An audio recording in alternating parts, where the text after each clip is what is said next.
I'm your host, Rasta Dave. I'm your co-host, Tremendo. I'm for sure using that one. All right, so together we're in the building, the podcast. All right, before we get started, here's a few words of advice for our viewers. Everything you hear on this podcast will be real. The opinions, the events, reactions, and most of the storytelling will be no bullshit. However, you might catch us saying some outlandish shit, but before you go calling bullshit, you might want to let us finish. Here's an example. I went to Stanford. Now, if you stop listening there, you'd think I just claimed to have graduated from Stanford. But if you had let me finish, you'd be able to confirm that, yes, in fact, I did go to Stanford. It was a Saturday. Stanford was playing the Colorado Buffaloes because we were there to see a friend play football. His name's Akello Witherspoon. He got drafted by the 49ers, so that's why we were there. So clearly, I did go to Stanford, but that's not the point. The point is, if you're going to listen to this podcast, you might want to let us finish. Dave? Great, it's Rasta Dave, and we in the building, the podcast. But as for me, I'm going to be on the script, off script, opinionated. I'm just going to talk my shit, you know what I'm saying? But I'm loyal, and I'm passionate about what I do, and I'm going to make sure we come with some good shit for y'all. And this podcast is going to be a little more than a podcast. It's going to be entertaining, informative. It's going to help your businesses grow. It's just help you get logos or just whatever you need to help you grow. Just give you stories and inspire you and just all that good shit, man. You know what I'm saying? Improvement, growth. That's what it's about. It's about the culture, and the culture is everything. You know what I'm saying? It's where you grew up, your tattoo culture. You could be into shoe culture. I don't know, whatever. Like sports culture, cannabis culture, of course. You know what I'm saying? Cannabis. You know what I'm saying? Of course, always. We're gonna have a bunch of unbelievable stories, hilarious skits, a bunch of unique individuals, outlaws, all kind. Man, it's gonna be crazy. Comedians, all this shit, man. You know what I'm saying? It's going to be hilarious. So, have fun. Bay Area legends, too. You know, remember, it's going to be a lot of Bay Area on this. So, get ready for that. Bay Area history, for sure. So, Rasta Dave, Tremendo, in the building. Oh, wait a minute. Tino wants to do something. I guess we have to pause for this important public service announcement. In the building! Right? Yeah. So, speaking of smoking weed, how about Full Moon Farms, man, our sponsor? Oh, man, Full Moon Farm, man.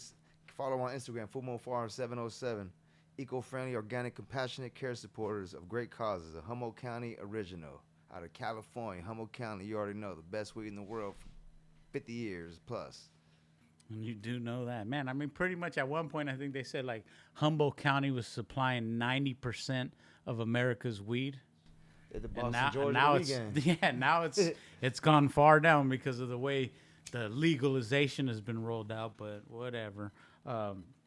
You know what? Full Moon Farms is a small family-run farm out in legendary Humboldt County. Basically, these people take weed growing very, very seriously, just like we take weed smoking. And so what a pairing. Right now, what you'll notice here is, like, this is how you get real weed. Like, you know, not in the packaged plastic bullshit, little containers with all that. When you get it from a real farm, that moonshine weed. It comes in a fucking moonshine, you know, fucking mason jar.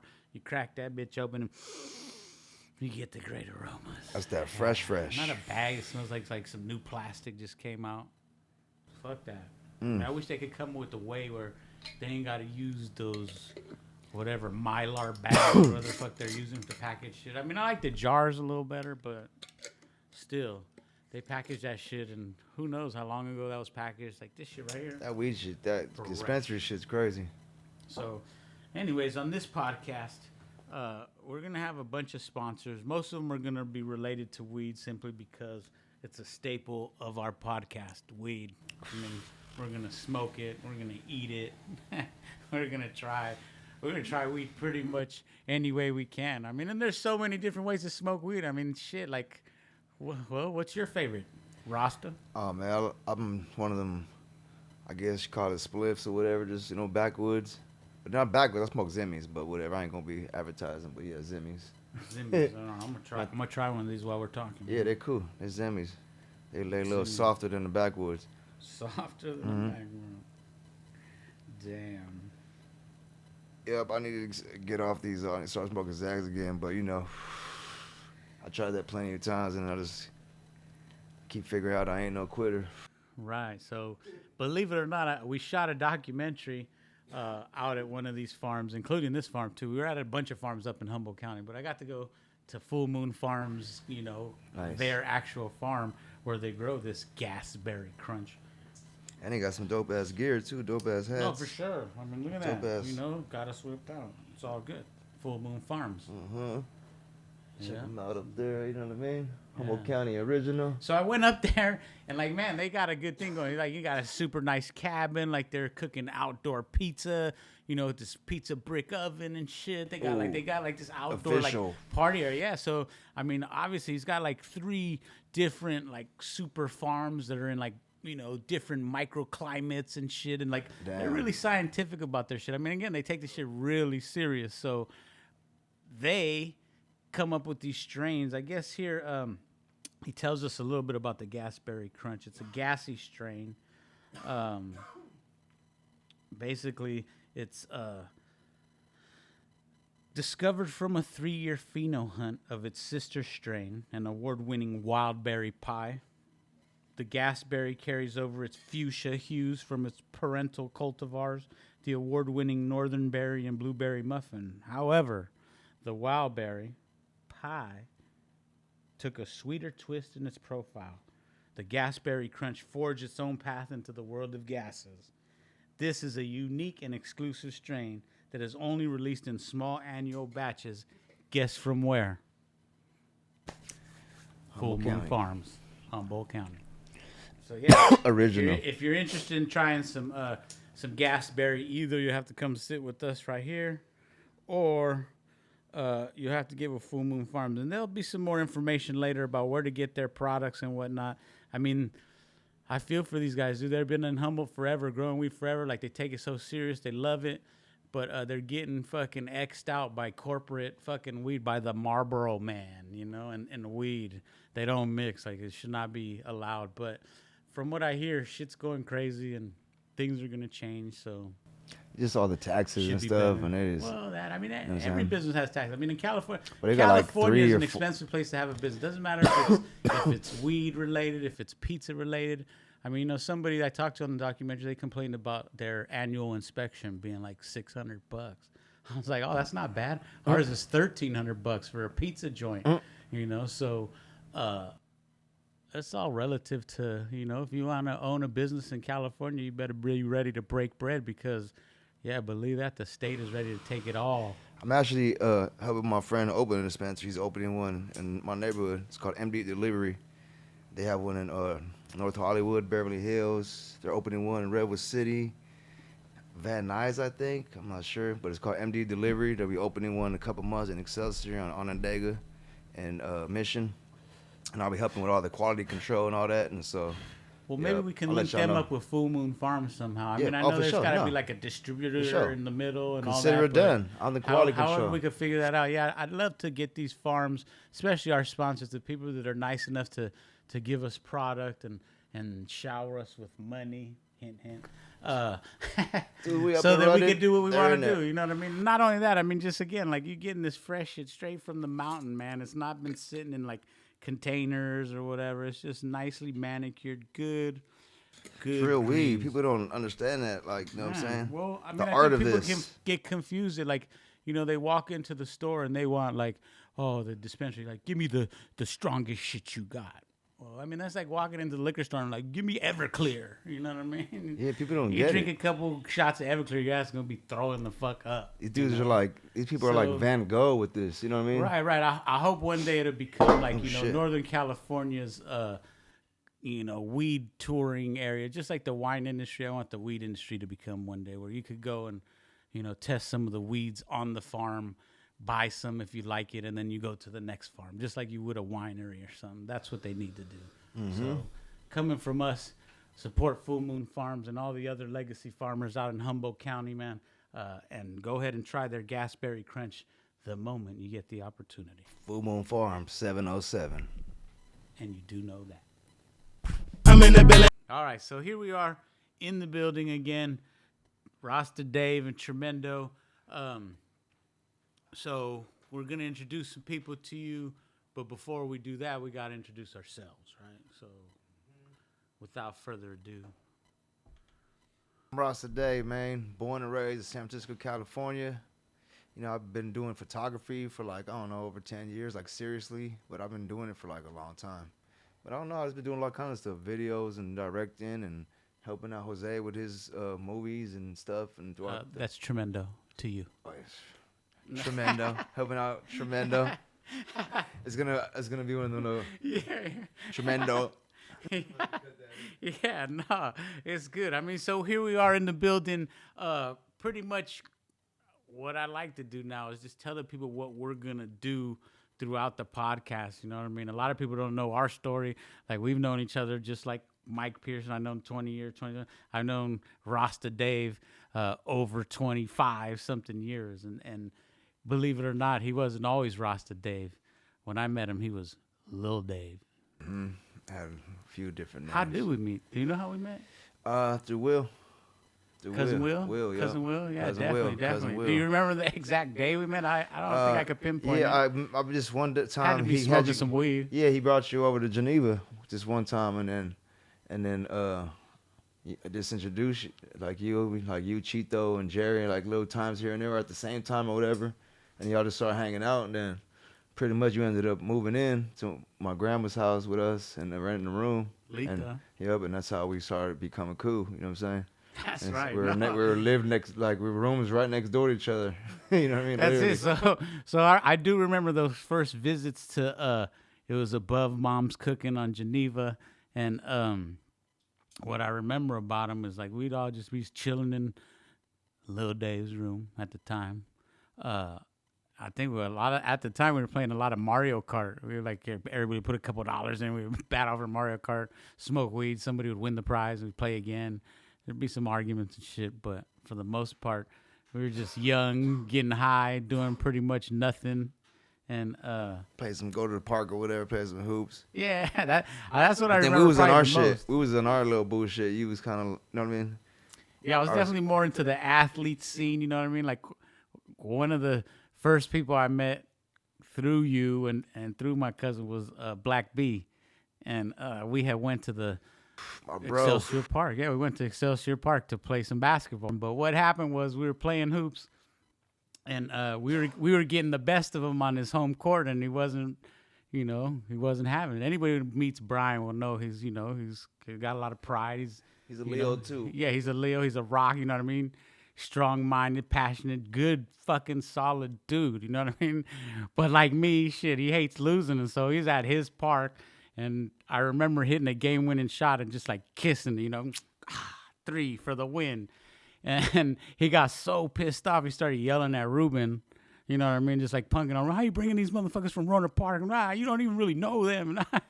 All this and that. But after that, I remember going to the park again the next time, and he was hella cool with me because basically the connection was through hoops. You know what I mean? He knew that, I was competitive. I hate losing. I want to win. And, we won a little, but from that point on, it was always like a lot of love through, you guys in the neighborhood. And so, yeah, I think at some point we just started getting closer and closer, especially living together. You remember growing that one plant of weed in my closet? You had that little Phototron or something. Yeah, it was a Phototron, like an 8-sided octagon with the one little fluorescent light. Sick. I think it took us like... Back then it was sick to me because I was like, I never really seen no one growing nothing. Yeah, it was one plant in my closet, and I would show everybody like every day the progress. Oh my God, it's getting bigger. It took us about, a little over 3 months to grow it, and it took us about, 30 minutes to smoke it. Pretty much. Remember, It was like like a half zip or some it was like, first of all, it's just one little pinner plant out of a Phototron in the closet, so it was like fucking a half zip all together after 3 months, and like we fucking flash dried it on the toaster or some shit, and fucking smoked that in a couple of hours. We're just gonna smoke one Mario blunt. Kart. Yeah, it was blunt after blunt after blunt until it was all gone, and it was like, damn, that was cool, but now it's over. It was like, fuck, that was it. Yeah, but then I remember you was valet parking, and we worked at Clown Burger. Me and O's. That's right. That's right. I was valet parking, man. Park and ride. or no, City Park. That was the name of the outfit. San Francisco. Down Montgomery Yeah. Street. Well, I worked at several spots. What I would like to do is like Montgomery Street was cool, and that area was cool with the hotels. But what was better was Union Square during Christmas time. Like you'd get fat tips. You know what I mean? So it was good to make that money at such a young age. But yeah, I remember parking cars. Remember the one time I had that little Suzuki Samurai and I came out. I was going to school. I was going to the Academy of Art at the time. Came out to go to school and my fucking little Suzuki Samurai was on crates. I was mad. We went and got some tires and we rode around the neighborhood. We were ready to blast some motherfuckers over some tires. We were driving around like, who the fuck's got a Suzuki? You're like, you know anybody who steals Suzuki rims? I'm like, nah. I was like, why? He's like, it's just on crazy. Nigga, like, fuck. I'm like, I had to catch shit. Bart to school. I was I'm like, pissed. welcome to the neighborhood. Nigga. Yeah. Yeah. Jobs were part of our life at that time because we were trying to make it. We were hustling, doing shit here and there. But I was going to school. I was working at City Park. Dave was working. And then I remember, like, we both had a major shift in life. I took a job at this place called Lee Utterbach, this camera rental spot. And I think, Dave, where were you? You were running some spot at. I was it at Nordstrom? I was at Nordstrom, yeah. Yeah, you were at Nordstrom, I think, about that time. Yeah. You were, like, running shit over Yeah, there. downtown And I San remember Francisco, hitting you Union up. Square. I mean, not Union Square, but Market Street, 865 Market. Right. You were only a couple yeah. blocks from me. I remember, like, Yeah. we would get together, like, on Fridays, go have a beer, or a Cheetah would come through. Yeah, shipping and receiving. I was assistant manager shipping and receiving, so I like out access to all the floors, and I ordered all the. I was big. I ran Nordstrom pretty much. Yeah, I remember. I was the nigga over there. I was right down the street. I was on 6th and Howard. It was like 2 or 3. You were on 5th and Market, right? Yep. Yeah, I was like on 6th between Howard and Folsom at Lee Utterbach. This little hole in the wall, but it was sick. I mean, it was I didn't run it, but you know what I mean. Like it depended on me a lot. My job. Right. You know what I'm saying? What I did. Well, you were in the mix because I remember, like, Dave, man, I was telling you, like, I got these little, again, at the time, like I said, I was doing the music video for Money B, even some more stuff before that, and I was calling you to come out, and you couldn't come because you were working. I was like, damn, and then. I know. I pretty much, like, quit because of that. Because I was doing good, and I probably could have ended up getting my own store and everything, like, running the whole shipping. But I was just, like, I was missing, like, I remember you were doing obstacles at the time. And you're like, oh, that was with this. I was sugar-free. It was over here. I'm like, fuck, I'm missing all these things. Like, fuck. So I was like, fuck this job. I'm about to do this. He This is what I fucking like quit to his do. job to come work for us or work with us for no money whatsoever. I was like, But it was this is where the definitely fun's good at. times. Yeah, we had This some is where the fun fun's ass at. times. I mean, shooting obstacles. A lot of people in the Bay Area don't know about Obstacles. Obstacles is a feature-length film that D-Shot wrote. Little hood story. But back then, like, not too many people, especially from the Bay Area hood, was making movies. You know what I mean? So D-Shot was kind of like, groundbreaking, just like he was in the music business. But he was shooting this movie, Obstacles, and I remember, like, going to different scenes, Dan Foley Park, this club, that club, Sweet Jimmy's, just all the scenes. And I remember shooting at your cousin's house in his backyard. We did the dog fight scene. And I remember just calling you for all this shit, like, oh, man, we're going here, we're going there. And I guess at some point you did say, fuck Nordstrom. Because it was like I was working constantly. I never took a day off or nothing. I know, And the man. thing is, when they did fire me, they had to eventually. When I quit, I just didn't show up. And then I had like they gave me hella bread because I had like first and last check. I had like all my vacation time and my sick leave and all. I never used none of it. Right. So they catch me out of some bands. So I was like, fuck it, I'm good. And then for a minute at least, I'm out. about to flip this. No, it's crazy because then, I mean, like I said, it wasn't too long after Obstacles. Like, I mean, I think we did a couple more projects, the Money B video, and just a bunch, the Shinda video, this, that, But again, in September of 2001, September 11th specifically, that fucking shit tore up our business to where, like, I mean, we were popping. We were going from one job to the next, to the next, to the next. Right, Tino? Like, we were working. We were trying. Like, I remember coming home. At the time, I think at the time when I first met you, I was going through a breakup with my baby mama. So I was already, like, on the outs and, like, trying to make it and do shit. I mean, I was just on the path to, like, independence. Like, I had to chase this dream. And then once that happened and shit slowed down, I was like, oh no, what are we gonna do? And that's when Digital Underground came with, again, Sex in the Studio, the adult video project, which I know Mike was like, "Oh, these guys done lost it," but it was the second highest selling porno of all time behind Snoop shit. I don't know So if you remember. That's funny though, but I chickened out for that one. Remember that one? You remember? You were like, "You ready? We could do this. You could be in it. You got to take an STD test, all this shit." And I was like, "Yeah, I'm ready." But then I was like, "Fuck." hey, You know, on I camera, definitely oh, don't no. remember that because it's probably too long ago. Like back then, like remember, I was production, like, fuck. production was different for me back then. When we were still shooting on film and shit, Tino would tell you, like I would get the look. You know what I mean? Because like, dude, I'd be responsible for like 50 crew people, talent, trucks, camera equipment, this, that, all this shit. You know what I mean? And people would walk up to me and be like, "Hey, dude, we're out of cotton balls." You know what I mean? The makeup artist. And I'm like, "What the fuck?" Like, you know, and I'd like rip people's head out. Like, "Get the fuck away from me!" You know, because like, yeah, there's so much shit going on. So I can't. Big, giant. Well, that's the thing huge. is, I could never remember everything along the way. So thank God we got some behind the scenes stuff. But like, yeah, without you, without Tino, without the people that have been there throughout the journey, Mike Pierson too, you know, like some of these stories could have been lost. So like, yeah, I remember just, you know, show after show, just, you know, going from one place to the other, you know, parties, release parties, yeah, concerts. Do some cool concerts like Hell yeah. Thingamajig, October Blaze. Andre Nicotina. Yeah, Andre Nick, and that was a cool one too, cause That remember he was showed sick. up late. Yeah, he did And- show. and- Oh my God! So this is the main thing. He shows up late and he shows up with no music Right. to play. Remember? And then our security sucked. So it was like fucking people from the fans are backstage with us and shit.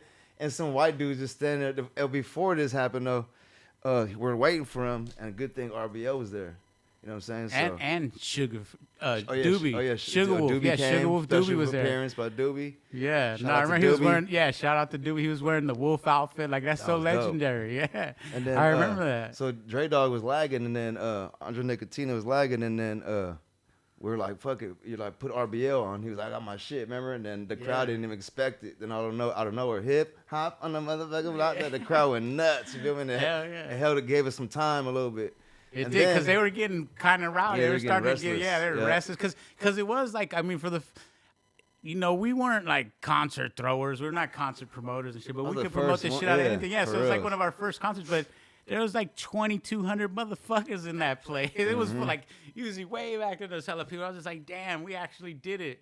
And then shit was yeah, cool. once Andre Nicotina started fucking shit up, I mean, no love lost. Yeah, he Dre Dog just still loves showed it. up late. Yeah, he and with showed no up late. music. He wasn't prepared. Yeah, he showed up late with no music. No big deal. So it happens to be some kid was there that would just listen to our conversation, and it was like he had CDs. I guess he wanted Andre Nick to his autograph if he happens to meet him or whatever. He was like, "I got CDs." He had like the whole collection. Andre Nicotina looked. He grabbed the Tears of the Clown one. Was like that one, and they put it on. Went on stage. Crowd was going nuts. And with some dude's CD that we had. Right. We made it happen, but like hella random. Like shit was crazy. Right. No, which goes to show that I mean, man, we've always had to do more with less. Like every time, like we definitely ain't never got enough money to do some shit right. So, yeah, we're cutting happen. corners, you know. Yeah, oh yeah, but that's it. Like people would never tell. Like obstacles, fuck. Like even like people don't know. Most of the projects that we did way back then were like disaster control. Halfway through the film, like our main character goes to prison. And so he had to use a stunt double. That's why he had a hood over his head. We're dragging him with the car and all that. It's pretty fucking crazy. But that's what it boils down to is disaster control. You plan for all this shit and nothing ever goes right. And somehow you still got to deliver, you know, entertainment. And so I'd say we're pretty good at it. I mean, you know, and now we're taking all of those skills. we're piling them experienced. into- yeah, now we're experienced. Now we're doing our own shit. So this podcast, which we've been talking about for a while, is going to cover just a wide range of things. I mean, we got, you know, just to give you a taste without giving away who we got, former cartel members, former NFL, NBA players. And keep in mind, again, it's Bay Area related. So each one is going to have some kind of ties to the Bay Area. Maybe they weren't born here, but basically they came to the Bay Area and made the Bay Area their home, you know, like Yaku. You know, the chef is from the East Coast, but he came to the West Coast and he's like, man, if people in the East Coast never knew about the West Coast, they might never have come or something like that. I don't know how he said it, but whatever. The point is, here we are, Bay Area, our podcast. So we're going to meet a bunch of people. We want to teach some people some shit, Dave, right? Yeah, we want Rasta, to teach them. I Yeah, should say. we want to teach them everything. They got businesses, whatever. We want to help their businesses grow. You know what I'm saying? We want to just like tell them where to get the best products or the best logos or whatever. You know what I'm saying? Distribution, whatever we can do, whatever kind of people we could bring to help.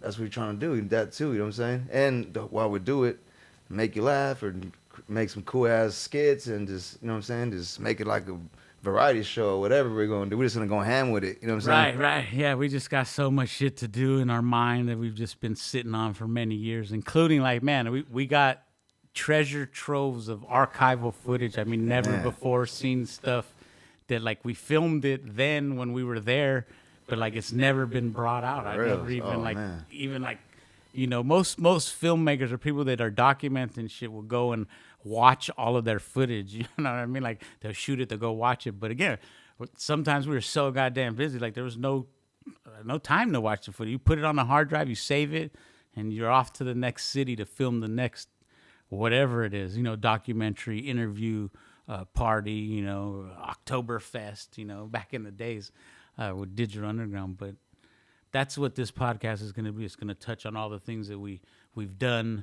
You're going to get to see some archival footage. We're going to spend time with different comedians. We have our own resident comedian. He's going to be here doing some antics with us and a lot of skits, commercials. We want to definitely step up our commercial game. So you're going to see some high quality, nationwide quality type commercials from our camp, representing some of these sponsors that we're working with so that, I don't know, will they use it? I don't know, but it's going to be good. So I'm sure they use it. Instagram or whatever. It doesn't matter where they use it. If it doesn't go on TV, it doesn't matter to us because either way, it's going to have our stamp of approval on it. It's going to be good. Hell yeah.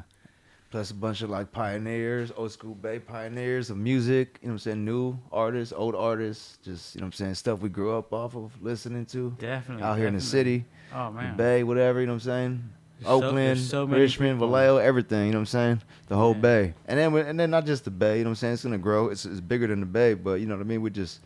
The Bay is what we focus on at first, That's what we are, that's where our love's at, that's where our heart's at, Hell So yeah, that's what we're doing.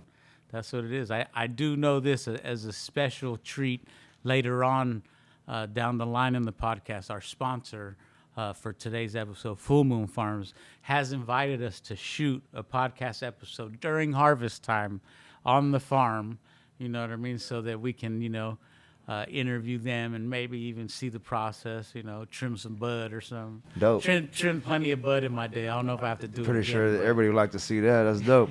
Yeah, no. So, You know what I mean? yeah, you're going to get a lot of stuff. And so we're in the building with a lot of people that we hope will entertain you over and over. Yep, we in the building, man. Stay tuned. So tremendous. He often goes fishing without a bow. His blood smells like cannabis. He once gave Shabinsky the gelato strain. He's never paid for a BART ticket. I don't always drink beer, but when I do, I prefer Renta Cerveza.